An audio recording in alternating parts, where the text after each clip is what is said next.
son cristianos, ¿sí? Ajá. Y se están peleando, por llamarlo de alguna manera, por un territorio que es Carvajal, que lo que sucede es que el territorio, para ubicarnos en el mapa, es un territorio que Azerbaiyán dice que es propio, pero que queda en territorio armenio. Ajá. ¿Sí? A ver, ¿cuál es la disputa central? ¿Cuál es la disputa central siempre en esa zona? El petróleo. ¡Correcta! Dijo Claro, Susana. en esa zona sería el petróleo o el gas.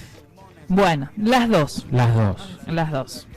Es una puerta al petróleo y al gas de Azerbaiyán. Ajá. Para que nos ubiquemos en esta geopolítica mundial, tiene que ver con la entrada al mar Caspio, que es el gran productor o yacimiento de petróleo de la zona y del gas. ¿Qué pasa? Quien tenga el dominio de ese territorio va a ser el dueño del gas y del petróleo que salga de ese lugar. Claro. Por lo tanto, lo que se manifiesta es que Azerbaiyán, una de las particularidades que tiene es que Azerbaiyán quiere, o se supone que quiere, desviar las pérdidas económicas y los problemas económicos que esto conlleva con la baja del crudo. ¿Se acuerda que creo que el segundo programa nosotros hablamos de el precio del petróleo? Que hasta estaba en precio negativo. Que estaba en precio negativo. Bueno, todo eso llevó a una pérdida económica muy grande en Azerbaiyán. Me salió. Sí. Y obviamente Armenia lo quiere como territorio propio. ¿Qué pasa? La población de la zona de este territorio en conflicto es en 90% armenia. Ajá. Y cristiana. Por lo tanto no quieren ser parte de Azerbaiyán. ¿Sí? Pero cuando hubo una gran guerra entre 1988 y 1994, Ajá. Quedó como un territorio en conflicto. Nunca se definió de quién era ese territorio.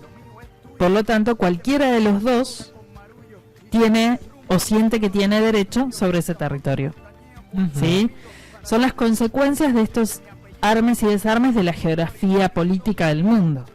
¿Sí? Claro. Como podemos hablar de Bielorrusia, como podemos hablar de Bosnia-Herzegovina y Serbia y Montenegro. ¿Sí? Serbia y Montenegro estaban unidas. Bueno, ya bien entrado el año 2000 se separan.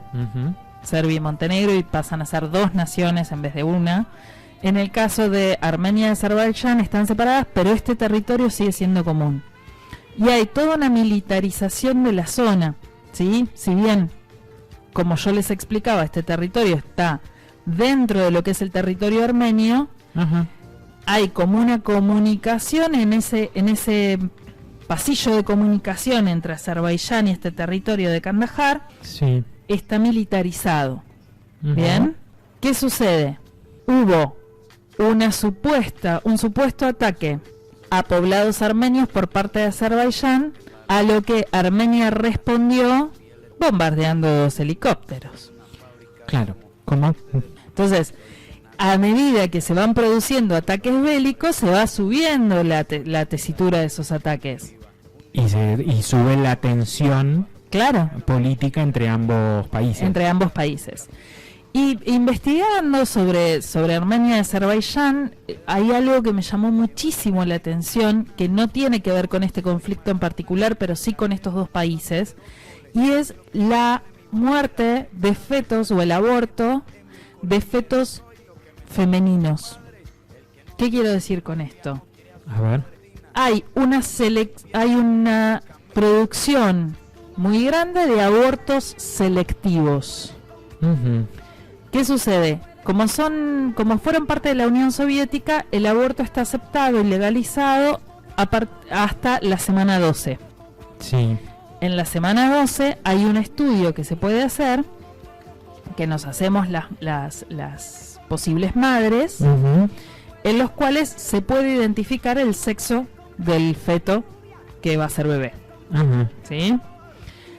En esa definición del sexo se selecciona si va a ser, si va a ser mujer y se lo aborta. ¿Se entiende lo que digo? La razón por ello es...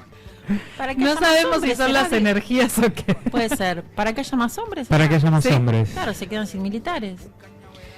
Y hay una cuestión de selección, mostraban una caricatura de 1909, en la cual se mostraba a un padre, a una madre pariendo, y cuando era un feto masculino, un bebé masculino, pues ya era bebé, ya nacía, cuando nacía un varón, se mostraba la felicidad del hombre, y cuando nacía una mujer, el rechazo de ese padre.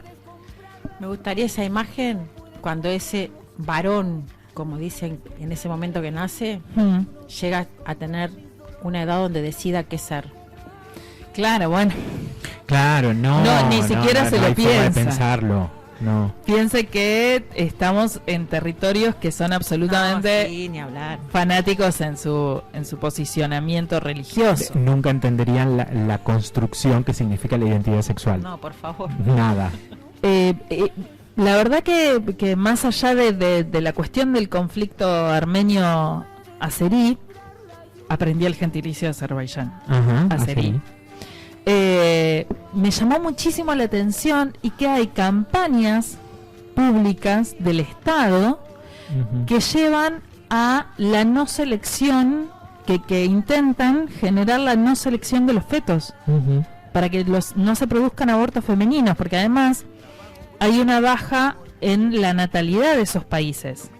Pero más allá de la baja en la natalidad, sigue existiendo esta cuestión en 2020, yo ya me pasé, sigue existiendo la posibilidad de elegir qué hijo tener, o qué hija tener, qué hija no tener, porque no tienen relevancia en el mundo. Entonces, por ejemplo, hay una política armenia, una mujer política armenia, que se muestra para que los padres y las madres puedan pensar que su hija puede tener un desarrollo político y exitoso en el mundo, aún siendo mujer. Claro, pero en el marco del pensamiento fundamentalista religioso, el desarrollo político no se incluye. Claro, pero lo hay. Es una excepción en el montón. Claro. La romantización de la femenidad.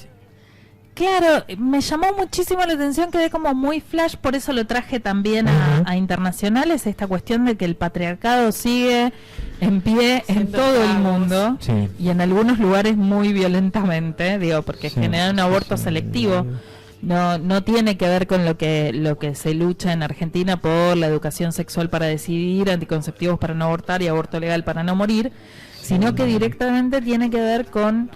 Y de hecho hay una penalización, se está haciendo a través de leyes, penalización del aborto para que no se produzcan los abortos selectivos. Claro. Cuestión que está llevando a que, al revés de lo que pasa en Argentina, o pidiendo lo que no pasa en Argentina, que se acceda al aborto clandestino para poder seleccionar quién nace y quién no, en esta cuestión selectiva de la mujer o el varón. Es terrible. Me pareció terrible, por eso lo traje a colación. Y bueno, y el conflicto se sigue desarrollando. Rusia y Turquía obviamente están en esos territorios teniendo incidencia. Turquía apoya a Azerbaiyán, Rusia apoya a Armenia, y Francia también se ha puesto del lado de Armenia, porque tiene una gran comunidad armenia que tiene que ver con igual Francia ya tiene los episodios de Armenia y tiene el genocidio armenio en la espalda. Y un armenio muy destacado en Francia fue el cantante que ahora se me fue de la cabeza. Sí, que cantó con Edith Piaf y ahora canta con correcto. Sass. Sí.